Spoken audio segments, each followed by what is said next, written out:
That's cool. We're trying to get a lot done with one piece. I you see. can see. All right. Good morning, Trudy. Please introduce your guest. Thank you, Councilman. Yes, I am joined here today by Jeff Mills with Penrose Development and Ben Trimble with Ohio City, Inc. My name is Trudy Andreski. I'm the Bureau Chief for Neighborhood Revitalization in the city's Department of Community Development, and we're here to walk through a brief presentation related to transfer legislation that will allow us to enter into a development agreement and ultimately site control to construct affordable housing along Lorraine Avenue. This quickly. And just for our guests, when you come to the table, just hit the push button to turn your microphone green. It may have push, it may not. Oh, yeah. There we go. All right, thank you. And just speak directly into the microphone. Do we Thank know you. if there's a way to turn this on? Is it on? I tried now. Thank you.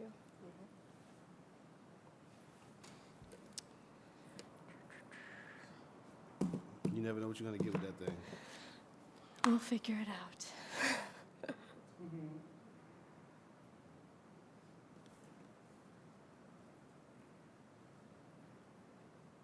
want me to stand up there and advance the slides? I guess if you don't mind, Jeff, thank you for being so flexible. Oh, perfect. See, this is why Inez is the real boss, okay? Thank you. Because Inez. I'd have never figured that out. All right. Thank you, Clerk. Thank you very Inez. much. The site, the city-owned site we're working on is 4242 Lorraine Avenue, where the current McCaffery Health Center site building is located. The site is located at the intersection of West 44th and Lorraine Avenue in the Ohio City neighborhood and Cleveland's Ward 3. The Department of Public Health has operated out of approximately 25% of the existing building for several years now, while more than 3/4 of the building sits vacant. And Public Health will be relocating its services nearby, which more efficiently fits its programmatic and client needs. So we've partnered with them to be proactive about identifying a new use for the site so that it's quickly put back into productive and resident-centered use.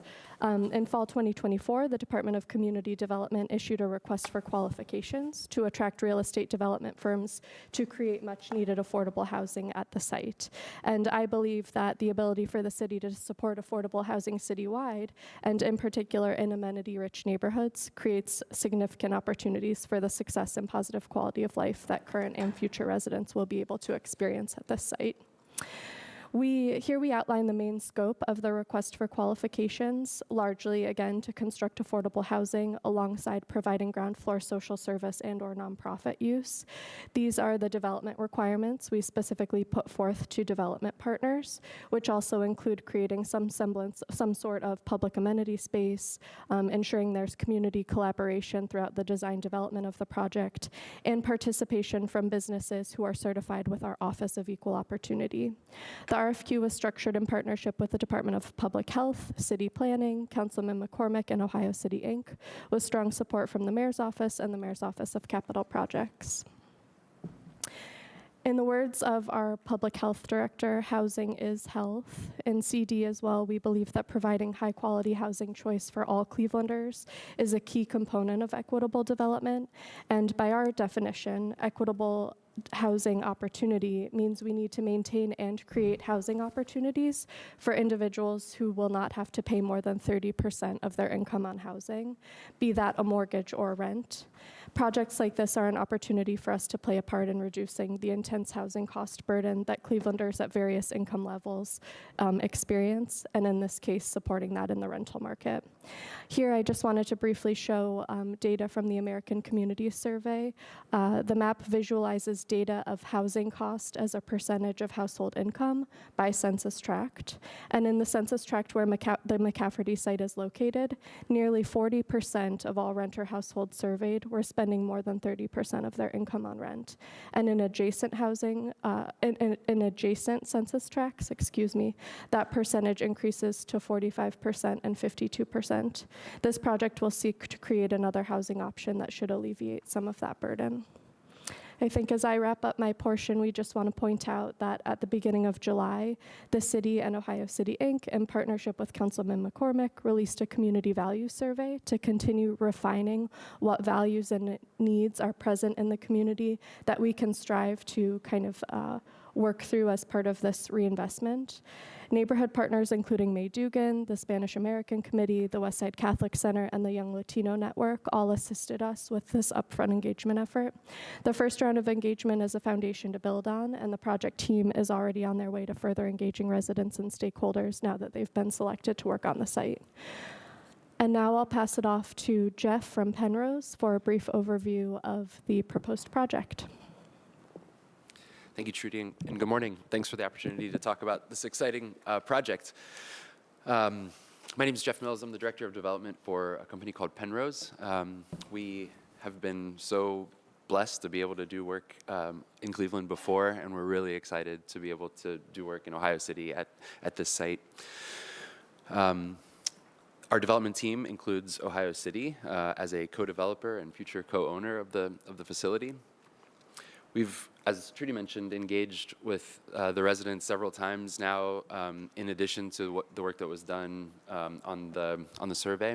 And what sort of surfaced and bubbled to the top is a need for senior housing in the community. Particularly, folks have told stories of displacement of people who have lived in the neighborhood for a very long time. And so that's the population that we seek to serve. We believe that the site wants to be about 72 units, and it'll likely be a mix of studios and one bedrooms.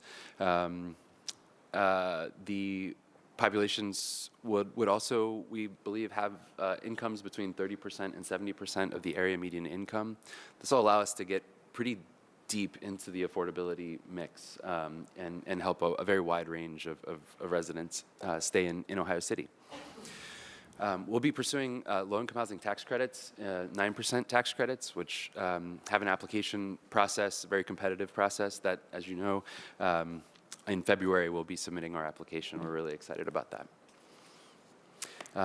There will be, of course, this, as with all of our projects, will have a very strong focus on sustainability, environmental sustainability. We believe that we're looking at the LEED certification as our standard certification for this project. It's currently being designed by City Architecture. We're partnered with John G. Johnson as our general contractor, and Innova is our owner's rep on the team. Our sister company, Penrose Management, will be the management company. They're already in this market, and we've been operating St. Luke's and the Sankofa Village for a number of years. So this transfer legislation is a piece of what is required to submit our 9% tax credit application, and it demonstrates site control to OFA and allows us to move forward with that application. It'll also need to go to landmarks for design review approval in the future. So the timeline, as I mentioned, February, hopefully with the adoption of this legislation, we'll have site controls secured and be able to submit that with our 9% application at the end of the month.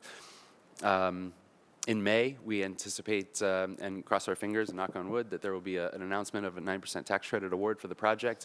And then from June until January, we'll be back engaging with the community and really digging deep into the design and getting the design put together for our final submission in September. Right now, we're tracking towards a February 26 financial closing, contingent upon that tax credit award, and a June 27 construction completion timeline. So the first residents should, coming soon in summer of 27, and by the end of 27, we hope to have the building completed and full. And I'm happy to answer any questions that you may have. All right, thank you. Thank you for the presentation. Just two questions from me before we move on to the committee. I noticed in your presentation, so there will be a CBA attached to this agreement, correct? Chair Hairston, yes, and that will be triggered when Penrose applies for funding from the city. Okay. So there's nothing built in with us. We didn't ask for, any sort of MBE, FBE, CSB requirements in our proposal, RFQ that went out. In the development requirements, yes, that is stated, and I'm happy to kind of flip back to it. It's setting the expectation up front that we will be requiring that as part of the community benefits agreement.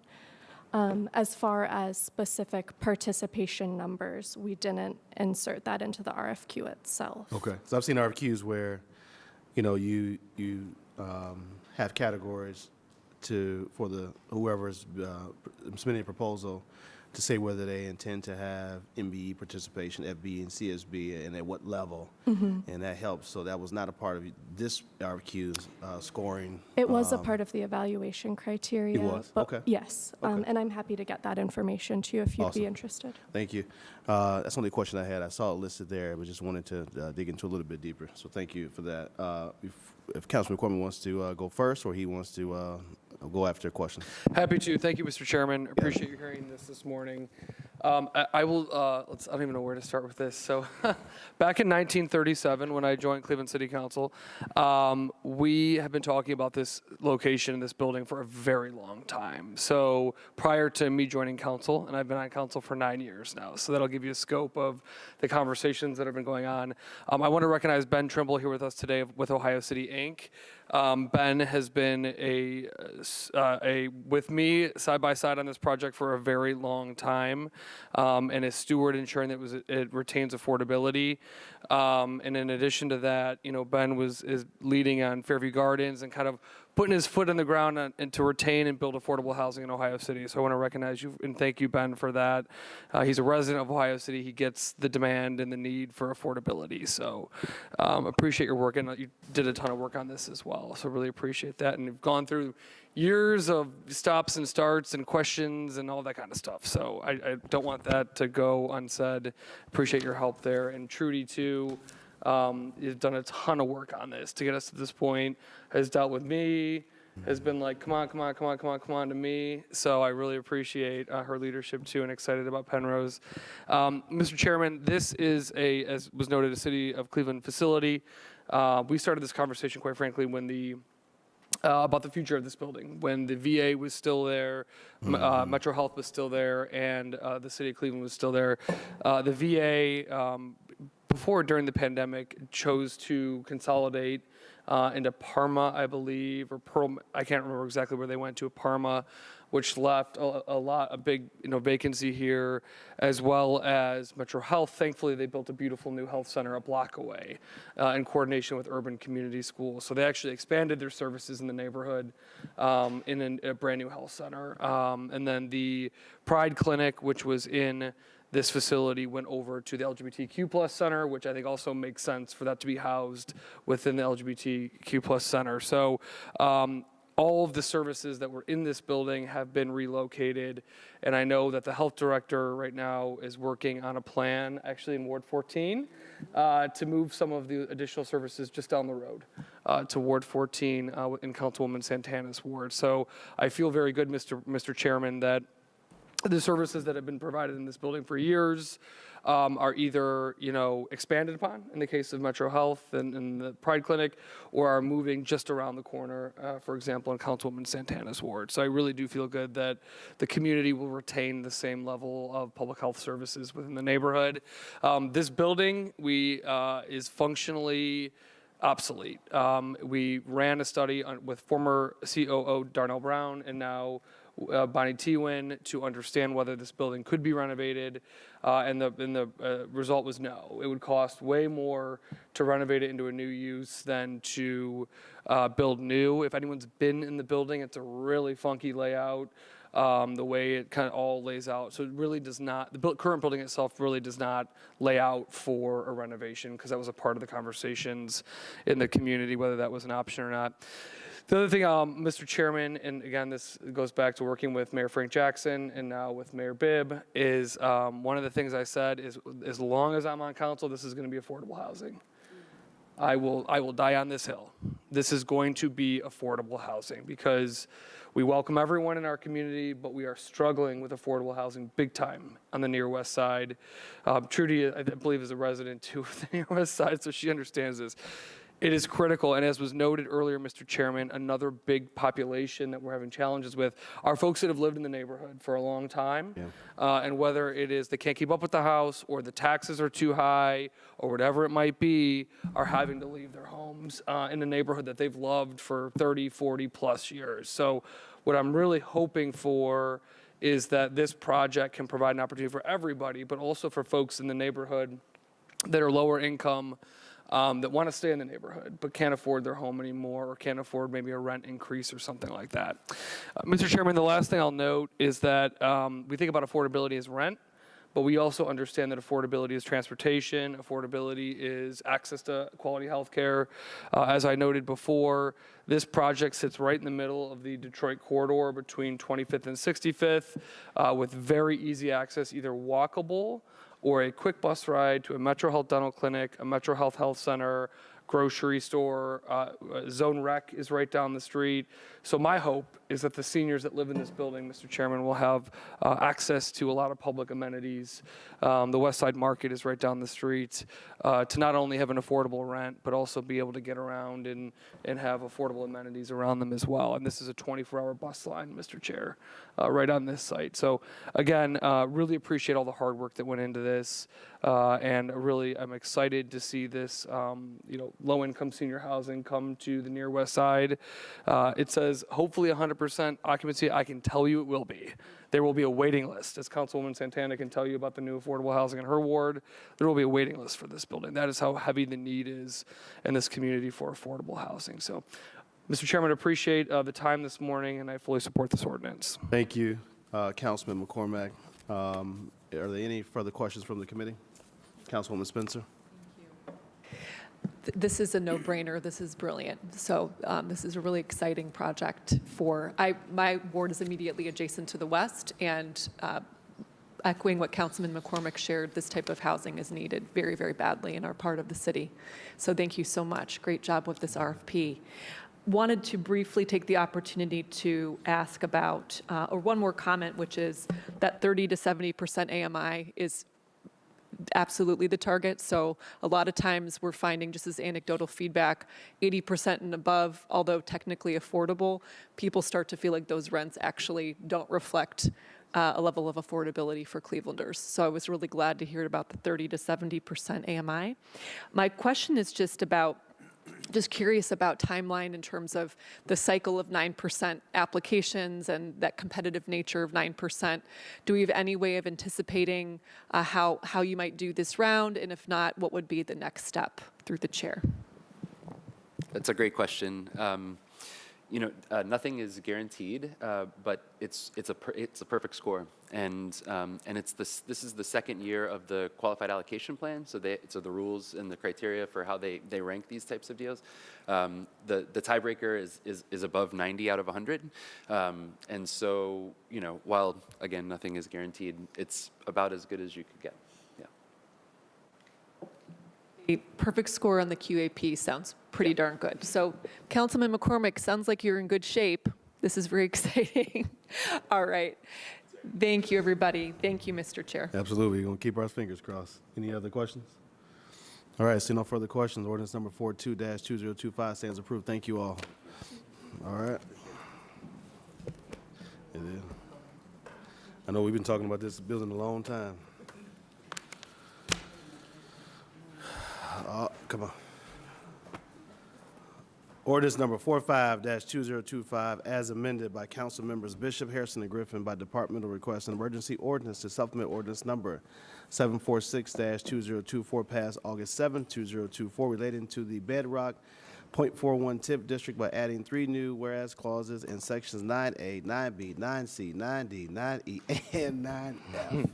To repeal Section 9 and to amend Section 10 relating to authorizing the Director of Economic Development to enter into a tax increment financing agreement and the Director of Capital Projects to enter into one or more construction management agreements with Cleveland LD LLC for various public improvements and authorizing other agreements and documents. I'm glad I did not miss English class, right? All right. Good morning. Good morning. Jessica Trevisano, Senior Advisor for Major Projects. Director DeRosa, Capital Projects. Yes, sir. I'll go through a brief presentation. This piece of legislation is really amending prior pieces of legislation as it relates to the Shore to Quarter Shore TIF district and the Bedrock TIF. So this piece of legislation aims to do 3 main things. One, it speaks to the delivery of public improvements. It clarifies that Bedrock and its subsidiaries are authorized to complete public improvements on public property on behalf of the city as it relates to the Riverfront project. So that's things like West 3rd Street. If that road, we know it's going to need to be reconstructed to accommodate the Cavs Clinic facility, this allows Bedrock to do that construction. The second is it speaks to the TIF extensions that were passed by council in late 2023. Those 5 TIF extensions are the Weston TIF, the VA TIF, Steelyard, Lower Euclid, and Hilton. And it clarifies that those TIF extensions during their extension period are part of the broader shore to core to shore TIF district. This is consistent with how we've been talking about the TIF district. This legislation just makes clear that those extensions are part of the broader TIF district. And then finally, it talks to the city's commitment for reimbursing Bedrock for public improvements done for the Riverfront project, and states that if, starting in 2056, the city has not fulfilled its obligations to fund public improvements for the Riverfront project, the city may allocate up to 90% of the value of the shore to core to shore TIF district, so whatever the funding is available there, to the Riverfront project until the city's obligations are fulfilled. I'm going to walk through how all of this kind of goes through the legislation. So I'll start with a quick summary. These are the 5 pieces of legislation that this amendment touches. So as a reminder, in June of 2023, there was legislation authorizing the Director of Capital Projects to enter into a contract for certain improvements related to the Riverfront project. A similar piece of legislation was passed in November of 2023. That's Ordinance 1343. On the same day, Ordinance 1299/2023 was passed. That's the piece of legislation that extended those 5 existing TIFs. And then in March of 2024, this council authorized establishment of the shore to core to shore TIF district. That set up the tool. It didn't determine how the funds were spent. It just created the TIF district. And then in August of 2024, council authorized the Director of Economic Development to enter into a TIF agreement with Bedrock, establishing the Bedrock Project TIF, and saying that the city will pledge no more than 40% of the TIF district as the city's share for public improvements, capped at $400 million. My last recap slide. So this is just a reminder of what's in the Bedrock TIF legislation that was passed. That was the 38/2024.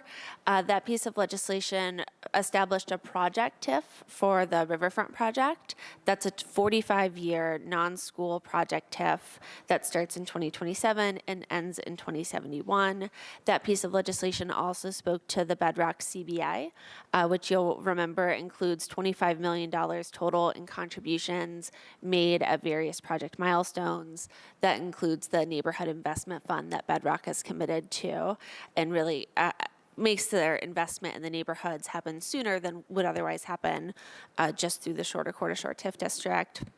And then that CBA also includes a 20% affordable housing commitment and 40% MB, FBE, and CSB commitment.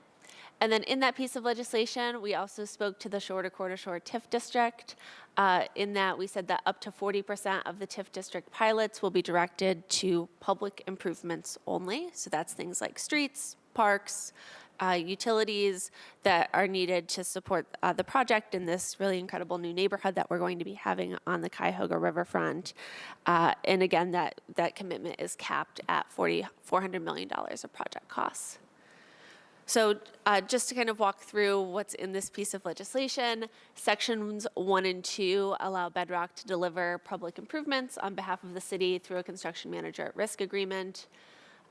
Sections 4 and 5 clarifies that the TIF extensions are part of the TIF district during their extension period.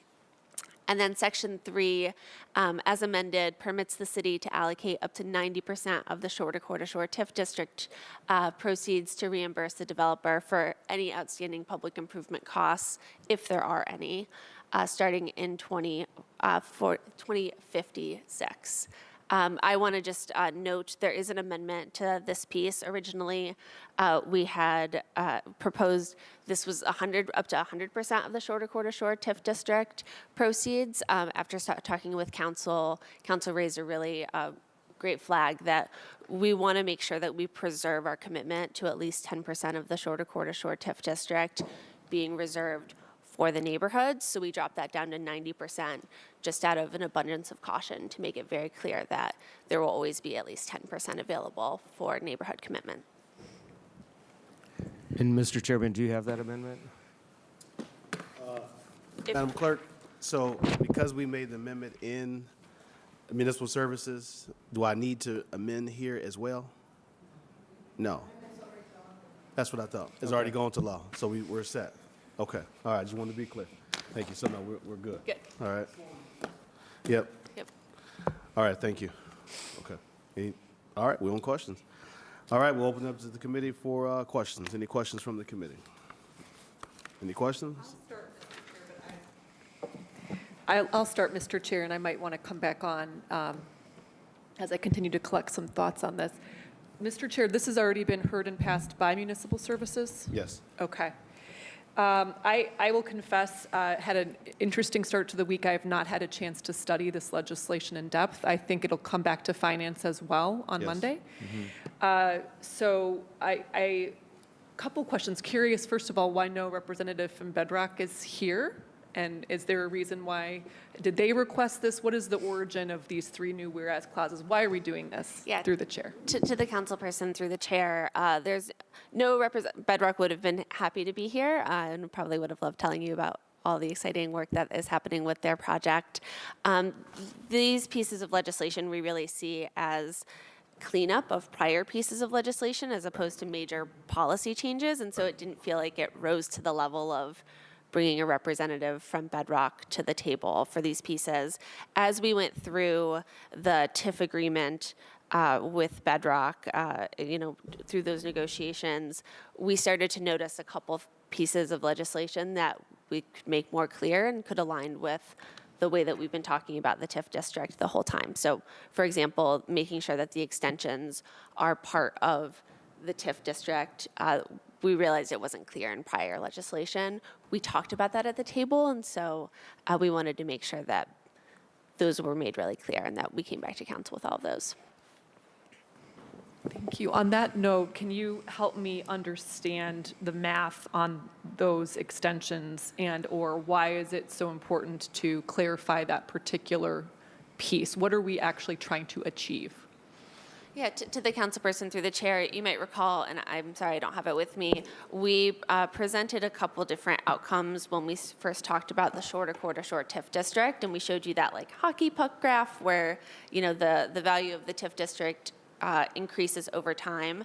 That graph included these TIF extensions. That's been how we've been thinking about the TIF district the entire time. So these 5 extensions, when they take place, will use the original base year from when the TIF was passed. So let's say that it's the Steelyard TIF. I don't remember exactly when it was passed, but let's just say it's 2002. When that extension takes place in, let's say it's 2032. Again, these are examples. I don't remember the exact years.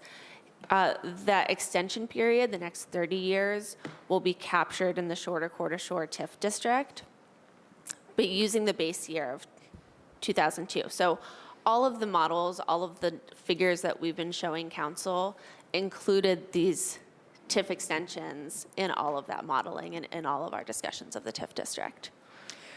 Thank you. I'm almost there. I'm dusting off the cobwebs of some of, remembering how those earlier discussions. So in other words, the extensions, they would not be project-based extensions. They would be extended and become part of the shore to core to shore at that point. But this particular amendment clarifies that it would use the original base year as the basis. Is that accurate through the chair? Yeah, to the council person through the chair, it clarifies that the TIF, you're correct, is no longer a project TIF and instead becomes part of the TIF district.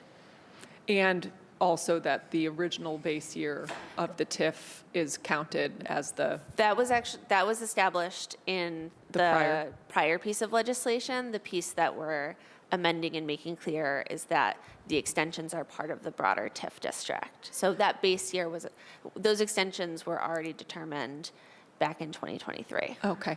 And I don't think it's essential, Mr. Chair, but I think it would be interesting just to have a reminder of that quick short list of what are the 5, what years did they start, and what year would they, based on these changes, what year would they become part of the district? I think that would be just a good point of reference. If that information is easily available, I'd appreciate that. Sure. And then the one other point I'm not totally clear about, if we can go back to either the immediately prior slide. Okay, maybe it's not this one, but either way, we're trying to peer into a crystal ball pretty far. I mean, we're talking about 2072 or whatever, we're talking about very, very far in the future. Am I understanding correctly that this 90% would potentially take away from the neighborhood contributions? I want to really be crystal clear. I want to make sure I understand that, because if I didn't understand that correctly, that would be a problem. Yeah, to the councilperson through the chair, it will not take away from the neighborhood contributions. We purposefully have the amendment down to 90% to make sure that we're reserving that at least 10% for the neighborhood contributions. This also would only go into effect if for some reason the city has not met its obligations to pay for public improvements at the riverfront. We anticipate it will, and so this is a bit of a backup insurance to make sure that we are fulfilling those obligations that we've made to the public improvements, and it would be 90% only until we paid that back, paid the 400 million that, or whatever the remainder was that we owed of the public improvements. The purpose for this is when we said that we would pledge up to 40% of the TIF district to the project. As we went through negotiations, one of the flags that we noted was the city could still pool other project TIFs out of that shorter quarter-short TIF district, and that's really important for the city. If we do that, though, it limits the capacity of the TIF district. And so the solution we came up with was, if in 2056, if for some reason the city's made policy choices that diminished the capacity of the TIF district, we would commit a larger portion of the TIF district in 2056 than the original 40%, is the background of why. This is great. So this is some good mental gymnastics a little bit here. So I guess what I'm not totally clear on is what that sort of waterfall of what would flow to neighborhood improvements under the existing ordinance, and then to me it does sound like the neighborhoods could ultimately get less money, and I don't think I'm wrong about that, and if I am, I still need further explanation to understand why that wouldn't be the case. Yeah, to the councilperson through the chair, the legislation that we have so far, all it does is sets up the shorter quarter shore TIF district tool. That was the 38 2024. And then later last year, we passed a bedrock TIF piece of legislation that committed at least 40% of the TIF district to the riverfront improvement projects, those public improvements. Council has not passed legislation about the other 60% yet. What we've talked about in committee and what we've talked about with council, and I think our shared commitment, is that we want to put as much money into neighborhoods as soon as possible. And one of the ways that we're doing that is through the CBA with Bedrock. And so they are committing to kind of putting dollars into the neighborhood investment fund early as part of that CBI. So that's one tool that we have for investments in neighborhoods. The other tool that we have for investments in neighborhoods is committing dollars from the shorter quarter shore TIF district.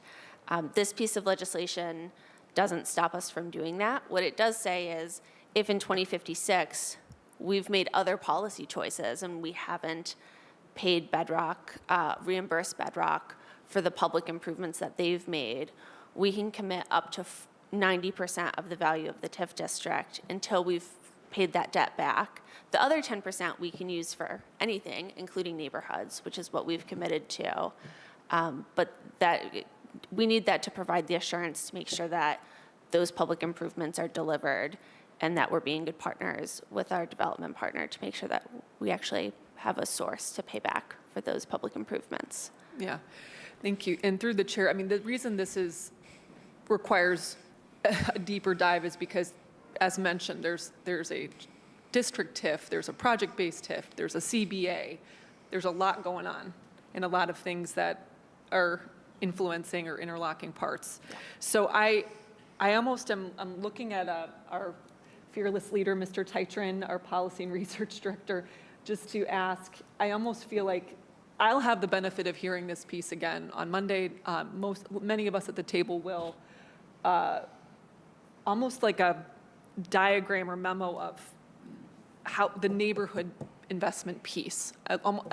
Just in plain English, what do we know so far about dollars expected to, because that was a pretty robust negotiation. Yeah. And I voted on it. I was not at the negotiating table. I know that members who worked on that worked very, very hard on that neighborhood investment piece. I want to make absolutely clear that when this does come for a final vote, that members are clear about how this would change or influence the expected benefits of that original negotiation. So I don't know how to work collaboratively on that, but if anyone else has thoughts, I'd welcome their input too, but I'm not totally clear. Even though Ms. Trevisano has done a terrific job explaining it, I still need a little more information. Thank you. Thank you, Councilwoman. Ms. Trevisano, can you, for the slide on Monday, if you could add one or two more slides in to kind of show a roadmap of where we started, how we got here to this cleanup piece, that would be appreciated. Yep. As Ms. Trevisano indicated, the 10% will not be touched. It is set aside. So we cannot go past 90%. So the neighborhoods piece will be left untouched. It will stay as is. It won't move. It won't diminish the value amount. Whatever the 10% is what the 10% is. I get your point relating to whether if we have to use more of the dollars, will our 10% go down, right? And so we can flush that out a little bit more as we move towards Monday. And I'm sure Ms. Trevisano and her team is more than willing to chat with you before now and Monday to have a more one-on-one discussion about, or whoever would like that, about where we started, where we are now, and just as a refresher, before we vote on this on Monday, okay? Thank you. All right, thank you, Councilwoman. Any further questions from the committee? Councilman Harsh. Yeah, thank you, Mr. Chairman. I've had very, very similar questions, so thank you, Councilwoman Spencer, because I think I've drawn a picture that explains it, I think. And so this is my question. I'll turn it into a slide. So this is the question. Yes. So we've got 100% of TIF revenue Okay. up here at the top. 40% of it goes into the infrastructure for the bedrock development. 50% of it has not been decided yet, but 10% is being dedicated to neighborhood. What we're saying is that the 50% that's not been decided yet could potentially go over into the infrastructure side if we need to later on, but the 10% for neighborhoods cannot. Correct. To the councilperson, correct, with the maybe addendum of that middle piece could only go over starting in 2056. Starting in 2056. So it's not guaranteed that 50 you would need to use that. That's It's all correct. dependent upon other factors along the way. That's right. Can I ask you to point? Please, seek to clarify. I'm also going to copy, I'll take a picture of your diagram. But then how has that 50% been contemplated then? I don't think we've decided. To the We did not. councilperson, through the chair, the other 50% has not been determined. And it Yeah. never was through the original? No. We set up the tool, and then as projects come forward to council, We determine at that we point. determine at that point. So all that's been determined so far is the 40% of the commitment to the Riverfront project. Even the 10% has not been legislated, but we all sitting at this table know that we have sort of the 10% set aside for. Which Part is- of what we're doing here, we're legislating it, but we're not legislating it in terms of, we set it aside, we made it clear in terms of you can only go to 90%, but we have to come back to fully flesh out how we intend to use that 10%.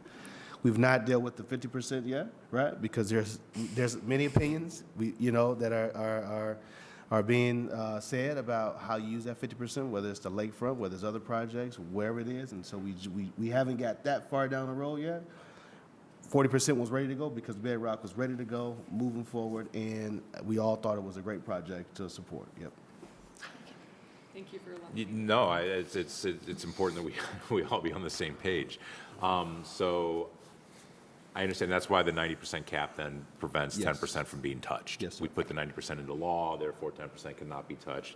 That percent can be reserved for neighborhoods. So thank you for all that clarity. And now going in reverse order, sections 4 and 5 clarifying that the extensions go into the same TIF district down at the steel yards and all that. I understand that. So then I just need clarity on the very first one, section 1 and 2, allowing Bedrock to deliver certain public improvements. If I may, through the chair, tell me if this is correct.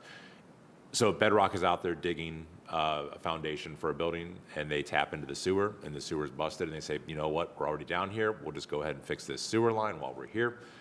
This allows them to go ahead and make that repair if they notify us? No, I've got this wrong, okay. Through the chairman and the councilman, it's only on city property. So if that sewer line was in a public right-of-way, then that could qualify.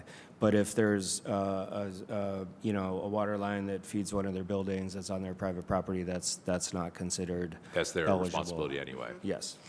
So could you, through the chair, give an example of when Bedrock would need to do public infrastructure repairs? Like what would a scenario come up that would cause them to West Third use this section?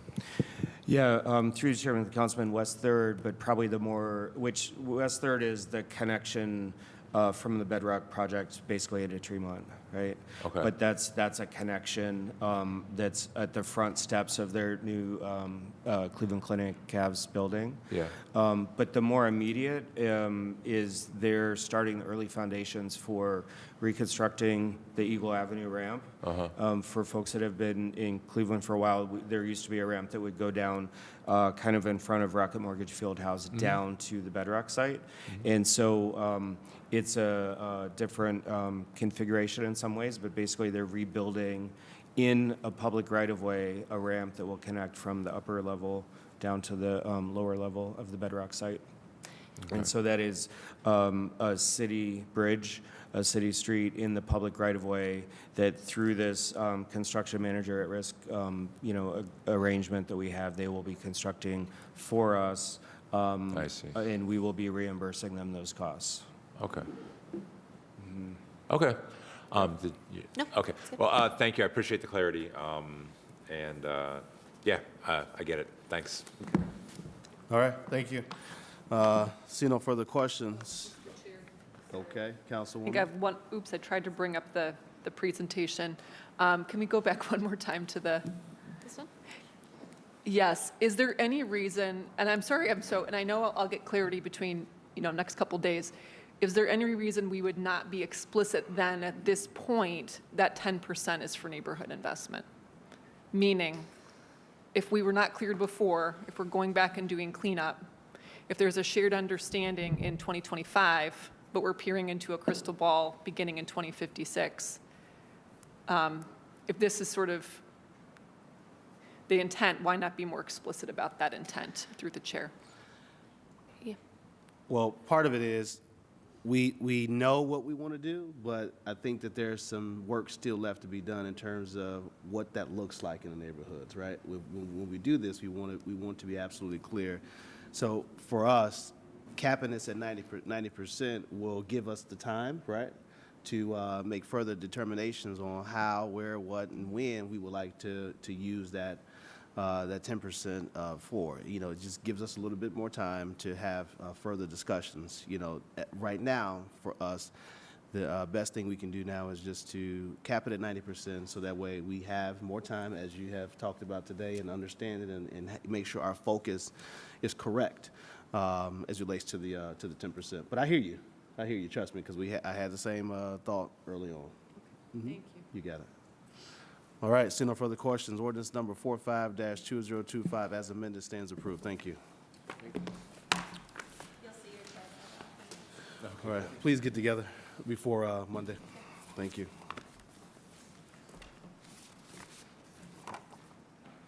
All right, Director McNear, come on up. Ordinance number 95. Which one is first?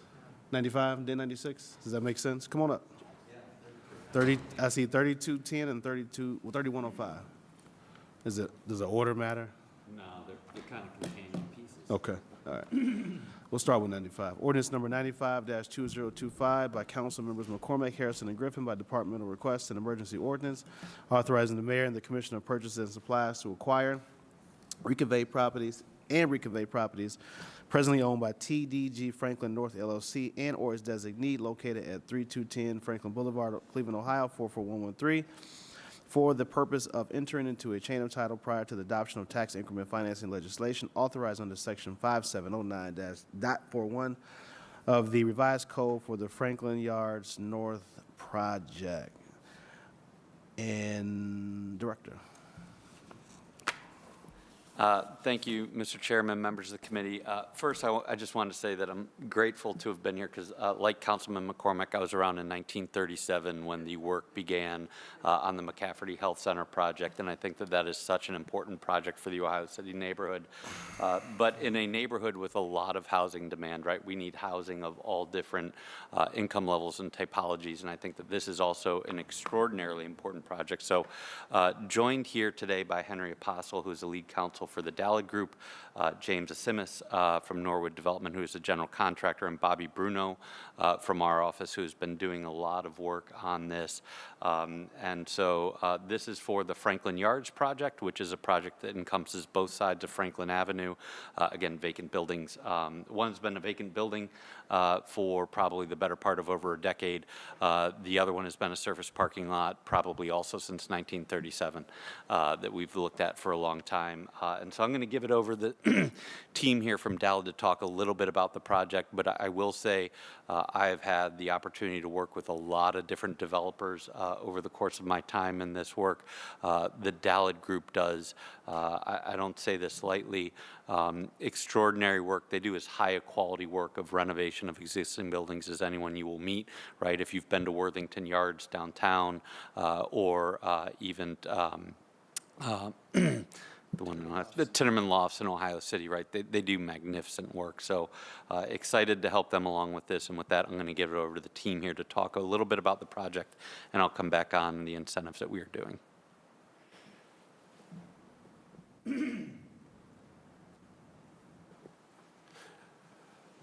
Good morning. I'm here to talk about the project. We are investing roughly $19.5 million in rehabbing and building new 67 total apartments between the two projects. First one we're talking about, I believe, is on the north side, northeast corner of West 32nd and Franklin, and the latter is on the southeast corner of West 32nd and Franklin. As Tom had introed, it includes rehabbing an old mansion dating back to the 1800s, a former dormitory for the YWCA, a building we're dubbing the Red Shed. It's a shed on the property as well, and then building new 29 apartments across the street on an old parking lot that Tom had mentioned has been vacant for better part of 80 years. Some of the benefits of this project that make it unique, in addition to the apartments, it includes about 2,000 square feet for a cafe that we are in the process of negotiating a lease with the tenant for. This cafe will open up to a park that the city is reinvesting in as well, that we think will be a very pleasant experience for both residents of this project and nearby residents to patronize. In addition to that, there is a significant investment in the courtyard between the two existing buildings, including a small amphitheater that will be available for holding meetings and different events there, and a heavy investment in the landscaping to make it a pleasant space for the neighborhood.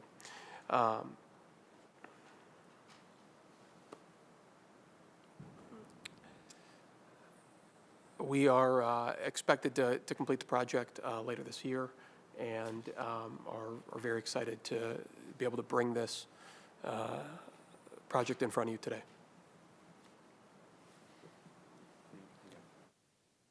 And again, I think you can see the general Microphone. Chair. You can see the general condition of the buildings that are on there. Again, it's an old 1830s mansion, a former convent, actually, that is kind of being brought back to life on a prominent corridor on Franklin Boulevard. And you can kind of see how those can be brought back to life. And then again, the new construction that will exist on the former surface parking lot coming in here. So very important project for the neighborhood moving forward. But I want to talk a little bit about, so we will be supporting this project through a back-end TIF. As you know, we do our tax increment financing here as non-schools TIFs. I think that is important because with the developer investing $19.5 million in these properties continue with the new construction, that has about a net present value of $1.9 million over the 30-year life of the TIF. But that is going to create over $3.7 million in new taxes that are coming into this, over $3.6 million of which will go towards Cleveland Metropolitan School District, right? And if this investment doesn't take place, those dollars don't exist. So there are also commitment of 3 jobs that are going into the management of these properties. As also mentioned, there is kind of a small red shed on the back end, which would be a great place for coffee shop, small restaurant, cafe. That can be more additional jobs that are going on. So again, this is something that while we are investing tax increment financing, we're not writing a check for this, right? This comes on the back end through pilots that are reinvesting in the project, but the Cleveland Metropolitan Schools and others will make money on this. And then, yes, this is below the $20 million threshold, so this is a standard community benefits agreement, but there is a community benefits agreement in place with stringent goals related to the minority, female, and business enterprise work that goes on there, workforce development agreement, mentorship protege, all those sorts of things. And of course, as you know, I don't think we need a community benefits agreement. Councilman McCormick can tell you in Ohio City there will be multitudes of community meetings on this project and already have been. But with that, I think we will open it up to questions from the committee. Thank you. All right. Thank you. Thank you, Director. Any questions from the committee before we go to Councilman McCormick, or you'd like to start first? Any questions? Go ahead. Councilman Harsh. Chairman, I just have a question about the site location. So we're talking about the block between 31st and 32nd. I understand where the mansion is and the former YMCA. I'm looking at a satellite view, and it looks like there's an old gabled roof and then a flat roof on a building south. Are both of those buildings part of the? They are. Those are connected in Okay. between. They were separate buildings at one point, and 30, 40 plus years Sure. ago, they were connected. And so that is one large building that was a former dormitory. Okay. And so where would so there would be a new building here as well? Would that go Yeah, on the Franklin side in that yards part, or where does On the northeast corner of 32nd and Franklin, across the street from Franklin, is a parking lot that is turning into 29 apartments that are new construction. So through the chair, so the idea is to preserve the architectural integrity on the south side of Franklin and keep all those buildings as is, just freshened up and renovated, but then with the new building on the other side of Franklin. The 2 buildings had been modified significantly over time, and a lot of their historic integrity had been removed. So there was a covered walkway that had then been bricked in on either side, connecting the 2 in the front, turning it from 2 buildings that really face the street to being very much a kind of bunkered mentality on the inside. The rehab allows it to really open it up to the street, makes for a much more attractive streetscape onto Franklin. And what was a pretty lengthy dead area on that section of Franklin will be a lot more inviting from a pedestrian experience. Okay, sounds cool. Last question. I hate to ask it. This comes up in my neighborhood all the time too, though. Do you have parking plans? The project between north and south combined has more than 1 parking space per apartment. Oh, okay. All right, cool. Thank you. Thank you. Councilman McCormick. Thank you, Mr. Chairman. I am fully in support of this, and I'm sure you're sick of looking at this. He's one of my constituents and lives nearby. I won't tell you where, but he has to look at this project every day when he goes home to his family. So I'm sure you're ready to move on and get that. But appreciate a Cleveland-based developer here too, in front of a City of Cleveland resident. And Mr. Chairman, this has been a blighted vacant building, beautiful building with full potential, but has been vacant for quite some time now, an eyesore in the community. Before these gentlemen took it over, we'd have complaints from the neighbors about nefarious activity in the building and all sorts of other not great stuff. So really excited, Chair, to get this into a positive use for the neighborhood.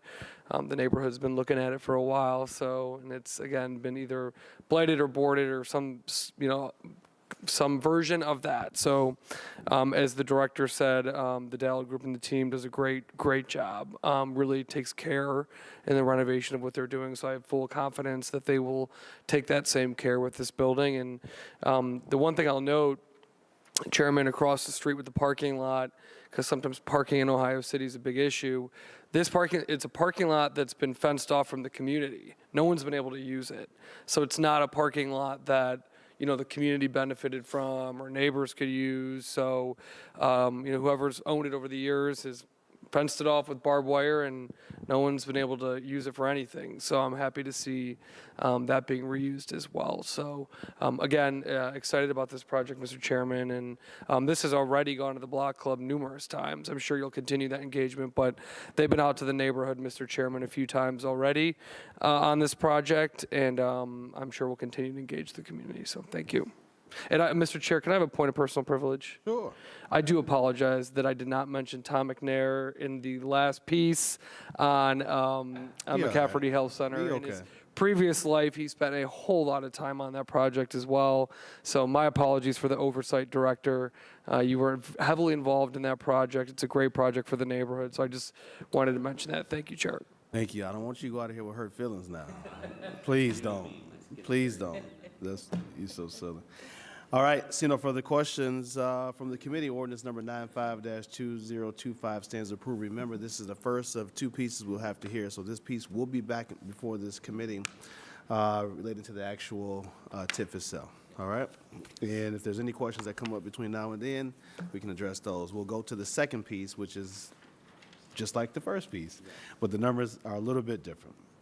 Ordinance number 96-2025 by council members McCormick, Harrison, and Griffin by departmental request, an emergency ordinance authorizing the mayor and the commissioner of purchases and supplies to acquire and reconvey properties presently owned by TDG Franklin Realty LLC and or its designee located at 3105 Franklin Boulevard, Cleveland, Ohio 44113, for the purpose of entering into the chain of title prior to the adoption of tax increment financing legislation authorized under Section 5709.41 of the revised code for the Franklin Yard South Project. Director? Thank you, Mr. Chairman. So actually, the presentation that we went through kind of talked about them and the numbers in totality together. Sure. Yes. So just to be clear, right, the one that before you now, 3105, are the historic structures that were on there. The one that just went before you previously was the new construction portion of it. But all the numbers that we gave you kind of talked about it as one project in totality because that is the way it's being developed, is a singular project. Got it. So that's $19 million investment from you all between the new construction and the renovation of the other two projects. Correct. Okay, sounds good. Any questions for ordinance number 96? Seeing no questions, ordinance number 96-2025 stands approved. Thank you. Awesome. Thank you. All right, Director.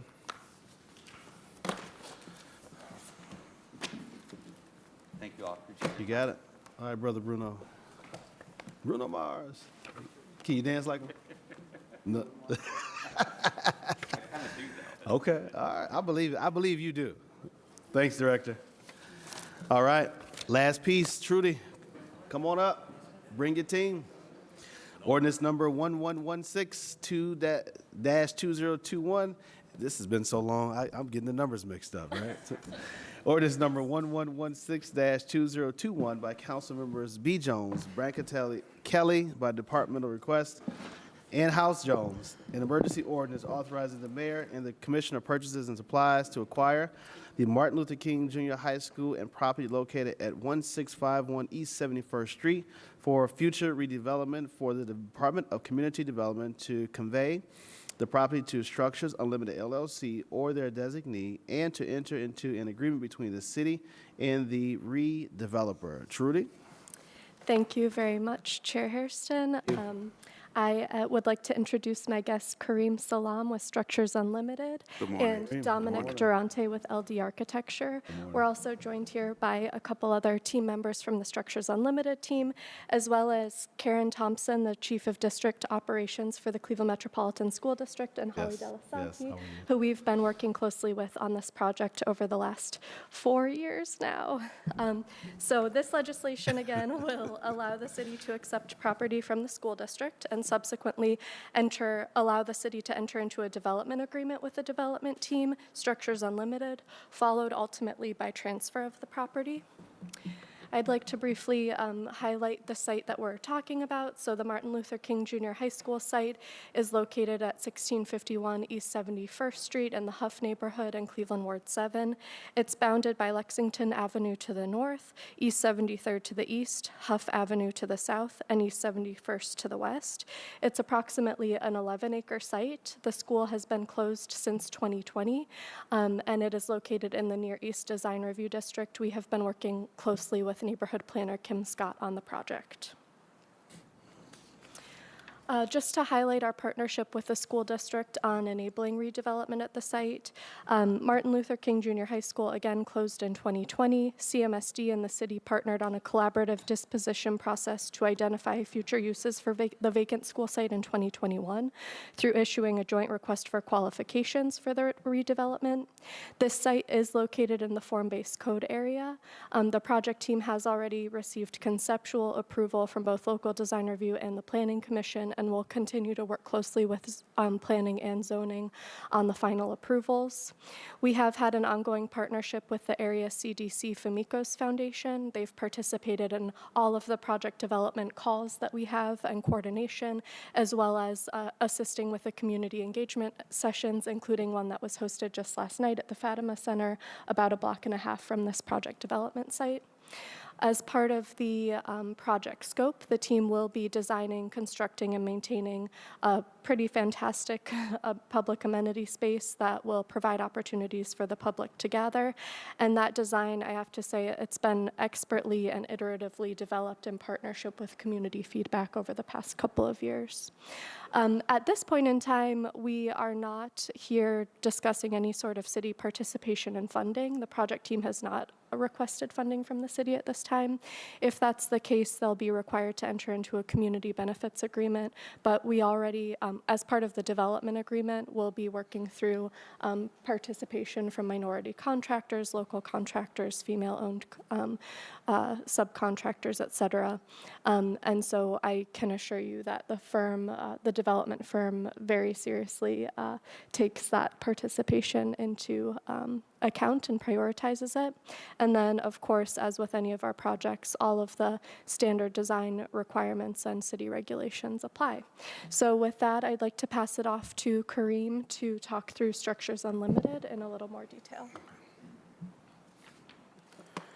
Chairman Hairston, Councilmember House Jones, which is our council member of the area, the rest of the council members. My name is Kareem Abdus-Salam. I am from Maryland. I have offices also in Florida. We're very excited to come before you to discuss this project. And I would be remiss if I didn't thank the school district as well that has really been shepherding this with us. When Trudy said it's been 4 years, that's an understatement. It's been an arduous 4 years. We've had some real changes in design. We initially had a design that was a behemoth, and the council and the community said, this is blocking our sun. This is not what we envisioned. We changed that. We had another iteration, another 6 iterations, and we had to change those. And so community engagement is our middle name. We've been around for, it'll be 30 years in June as a developer, and we've developed major projects, student housing, also transit-oriented development, and we've done over 2 million square feet of industrial properties as well. So we know, we've been around the block, we know this pretty well, but one of the things I can honestly say that we've had a real collaborative effort with the city, with Trudy, with the council member and the school district. And one of the things that even at last night's meeting, which was the largest meeting we had to date, There was a host of questions and concerns, and our commitment, as we said, because one of the commitments that came up was the tax base, which will it increase, and what can be done. And I think Councilmember House Jones addressed that very correctly. But one of the things that we're committed to, even though we're not required this time to do a community benefits agreement, we will do a community benefits agreement, even though we're not required. Because I used to be on that other side of that table when you needed opportunities to get into, development and also work that's for minorities and women-owned businesses. Now I'm on this side of the table, and I haven't forgotten that. So that will definitely be part of our agreement. In addition to that, let me just be real clear, because the question also came up in regards to how is it being financed? And so one of the things, we did not look for a TIF. We did not look for any kind of subsidies because, one, we have good investors that have actually partnered with us. We gave term sheets to the team. Normally, when you give your term sheets and your financials, you do it to a select group, but we had nothing to hide, so we gave it to all the members that were on our team thread, which is 19 folks from the city, from the community, and also from the council member's office. But we have a couple of sovereign wealth funds that are not only interested, but we have parked money, and also PNC Bank, when we do the portion of the site that Dom will speak to on the 221D4, which is a HUD loan that's non-recourse, which where the multifamily and the commercial space will be. But one thing I love is that I'm originally from New York, so you'll see a whole New York Park, Central Park theme in this design in a minute. But at the end of the day, we want to make sure that this project actually speaks to the needs of the people who live there. Oftentimes, as I'm learning, you have other committees and other communities that are doing things that are consistent with Cleveland Clinic, the hospital, the universities, but this, we want to bring people to the Huff District. We want to make sure that there are places where you can eat and have a white tablecloth dining. I've talked to 2 credit unions, not banks, because we know banks are predatory, but the 2 credit unions that I can't name really want to have an anchor in that building so that people can have access to capital. So I can go on and on. I know Trudy's telling me to be quiet a little bit, but I'm gonna stop and let Dom speak to the design of the project. Okay. Okay. Yeah, let Dom do that. Okay. Yeah. My name is Dan. Turn your microphone on. So it's red. Yep, there's a button. This is push. It'll turn green. Keep pressing. Press hard. Oh, there we go. Okay. Thank you. My name is Dominic Duranti. I'm Slide your all the button. way. Oh, okay. There we go. There you go. Start. My name is Dominic Duranti. I'm president of LDA Architects. We're architects here in Cleveland. We're in the Agora. And, been here for many decades and practiced here many decades. So this is a great project for the neighborhood. Thank you. Thank you. So what you see in front of you there is the site plan of the project. And as you all know, this was a big site, 11 acres. The school was in sort of the center, the north end center of it. And what we wanted to do was, well, I think this is all I have, right? Trudy, or do we have another? Yeah, this just works. So what we wanted to do was take this big block and make 2 halves of it. And what Quimby is on the left side of the picture, and what we did was brought Quimby across the site to connect 71st with 73rd, and that was a way of bringing the neighborhood into that big block. And it also created the north half, which is, the top, and this drawing the top of the Quimby Court. Quimby Court's got that, oval shape right in the center of it, and to the south of Quimby Court is, we call the south site. So on the north site, what we're proposing to do is approximately 100 townhomes, for sale townhomes, and of a couple of different designs. Some are the ones you see a lot where the parking is on the first level, living second, and bedrooms on the 3rd floor. We also have what we call courtyard homes, which would be on Lexington, which would be on the top of the page. And at Lexington, we're doing what we call a courtyard townhome, where there's a garage and then a courtyard space, and then you go to your house, which is facing the street. And then in the center of the north site is an area designated for senior housing, and that is fully accessible and where the units have no barriers from the parking and the site into the apartments. So that's the for sale townhome piece. Of course, because the site is so large, we have this central park that Kareem was referring to, and on the north side is the north half of the central park. And all told, there's about 4 acres of land between the buildings. That is our central park. And then on the south site, south of Quimby, we have the multifamily mixed-use apartment buildings. They're approximately 100, a little more than 100 each. And along Huff, which is on the bottom of the page there, is 20,000 square feet plus of commercial space that Kareem was mentioning, if it's credit union, restaurants, whatever it may be. One of the things we very intentionally did with this design is every one of the homes that face the street have their own entrance.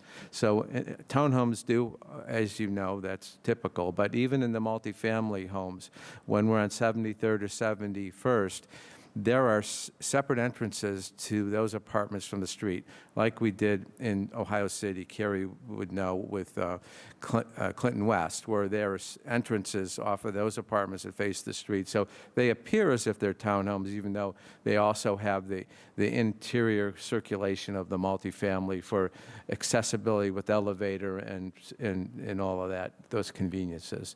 And then, of course, there's the big green space on the south side, too. And that site is really designed so that we can have events there. That oval doesn't need to be used for traffic. In fact, we probably seldomly will use it for traffic. We have our own, you can see interior street circulation that gives you access to all the apartments. So that Central Park can be, could be used for music events, for farmers markets, for whatever ends up being scheduled through the neighborhood and through Kareem's organization. So that's, any questions? It's a sort of a summary, quick summary of what we're proposing.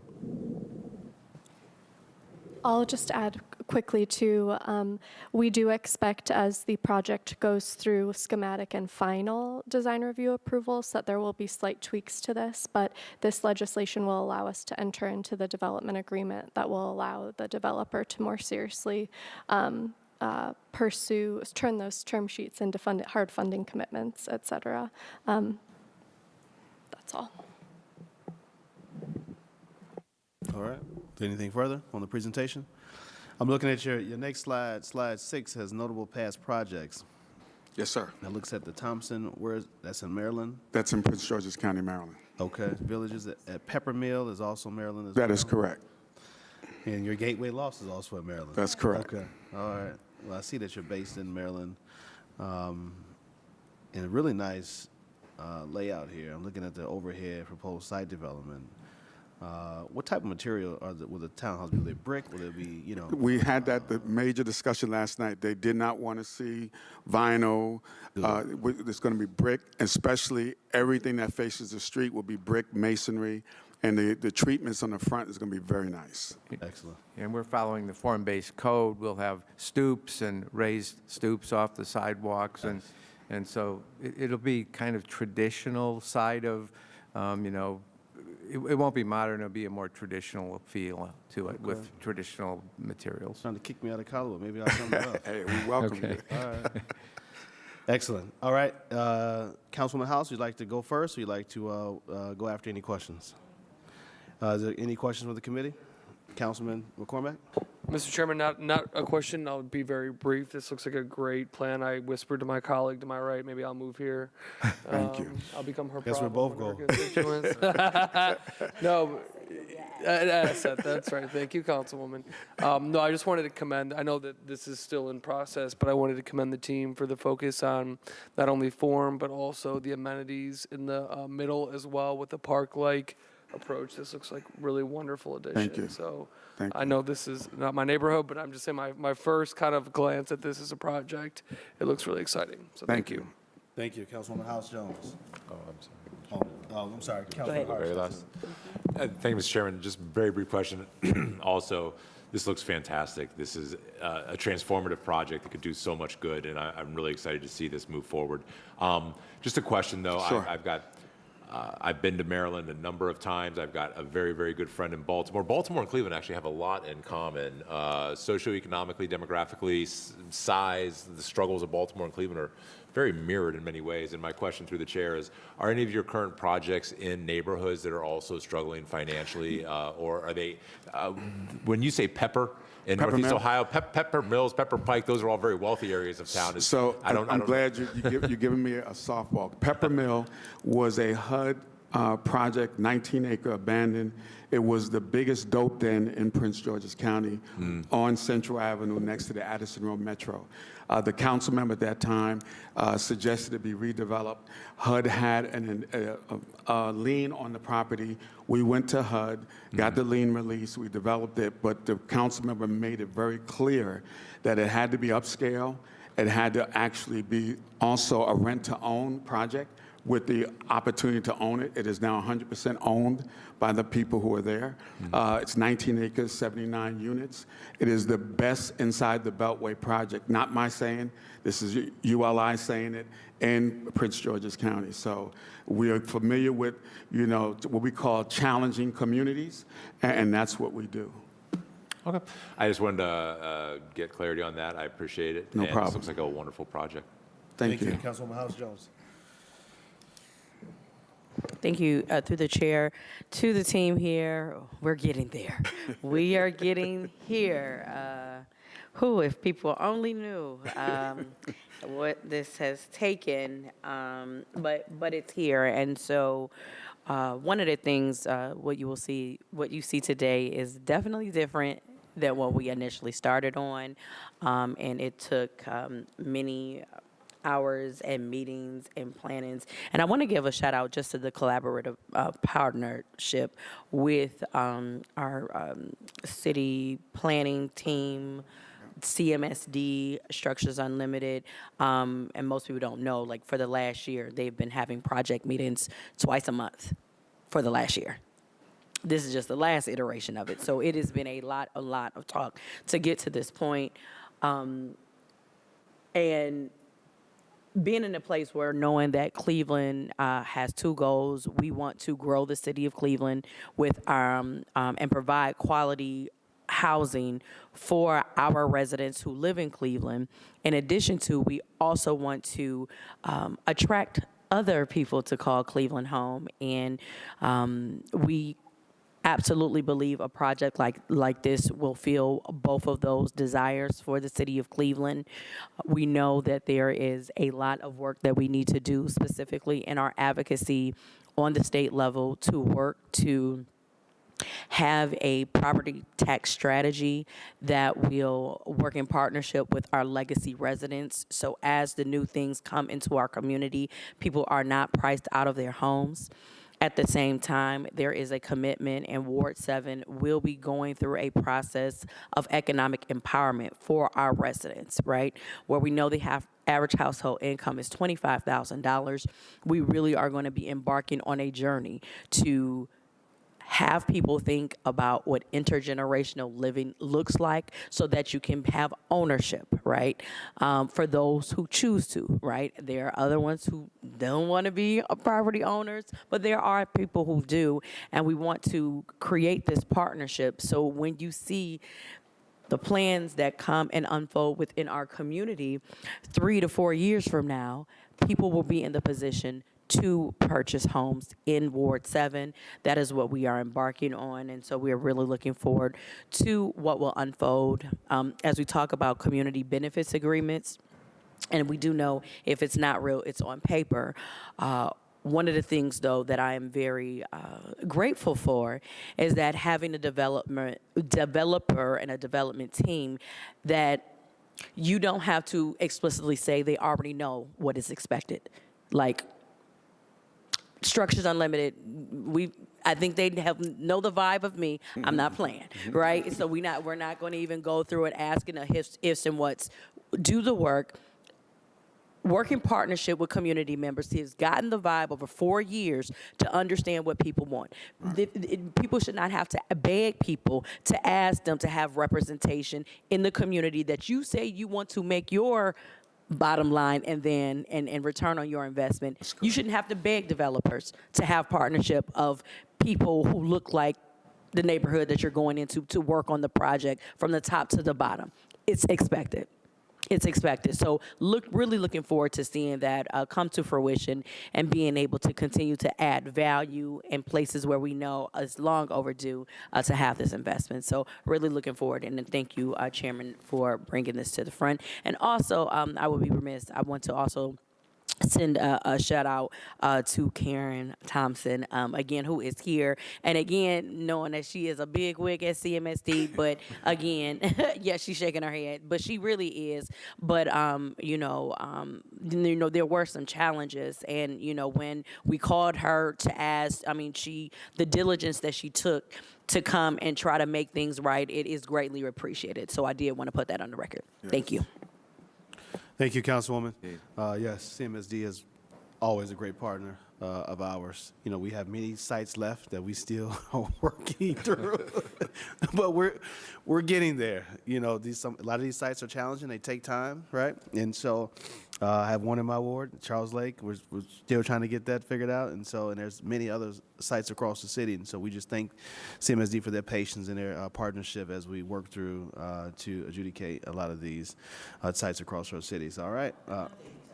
Yes, Councilwoman. I'm sorry. And then just to add, again, if I didn't say it before, just our residents and community members in Ward 7, I will always want to thank them for having us think and push us to have true partnership with community members.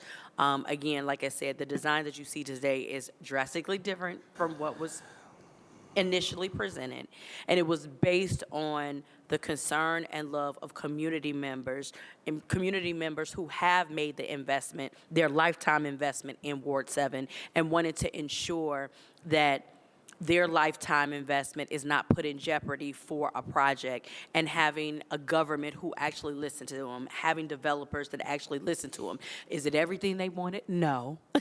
Right, but that's, again, we're working in partnership, and so I would be remiss if I did not also thank all of our Ward 7 residents, residents on East 73rd, Lexington 73rd, and 71st, who have really been intimately involved, just to give their ideas. And I am hopeful that this will be a project that we all collectively can be proud of.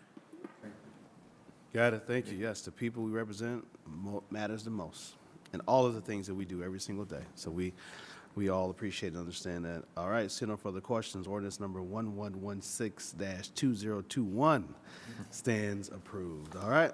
All right, thank you. That's all for us today. We're adjourned.